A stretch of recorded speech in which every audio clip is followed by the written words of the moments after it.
জুলাই বিপ্লবের মূল দাবি ছিল রাষ্ট্র সংস্কারের মাধ্যমে বাংলাদেশকে একটি গণতান্ত্রিক, বৈষম্যহীন এবং শক্তিমান বাংলাদেশে পরিণত করা।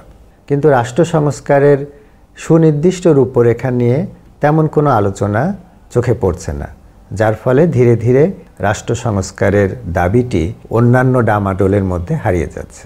রাষ্ট্র সংস্কারের একটা পরিপূর্ণ রূপরেখা তুলে ধরার জন্যই এই বইটা লেখা হয়েছে। রাষ্ট্র সংস্কারের উদ্দেশ্য কি হওয়া উচিত, রাষ্ট্র সংস্কারের মাধ্যমে আমরা বাংলাদেশকে কোথায় নিয়ে যেতে চাই এবং তার সক্ষমতা বাংলাদেশের জাতি হিসাবে আমাদের আছে কি না, কোন কোন ক্ষেত্রে সংস্কার না করলে অন্য সব সংস্কারগুলো ব্যর্থ হয়ে যাবে, এইসব বিষয় নিয়েও বইটাতে আলোকপাত করা হয়েছে।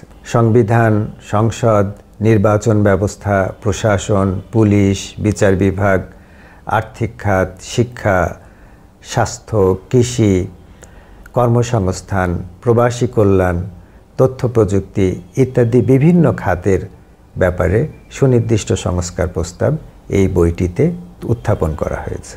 একটা কথা মনে রাখা দরকার যে বাংলাদেশে অবাধ লুটপাটের যে ব্যবস্থা চলে আসছে তাকে সংস্কার করে পরিবর্তন করতে অনেকেই চাইবেন না, ফলে সংস্কারের ক্ষেত্রে প্রচণ্ড বাধা আসাটাই স্বাভাবিক। সেই বাধা কিভাবে উতরে যেতে হবে সে ব্যাপারেও সুনির্দিষ্ট প্রস্তাব এবং পরামর্শ এই বইতে দেওয়া হয়েছে।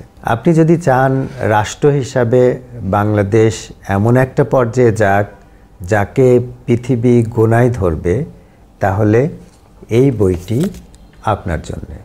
ধন্যবাদ। অর্ডার করতে ভিজিট করুন রকমারি.com।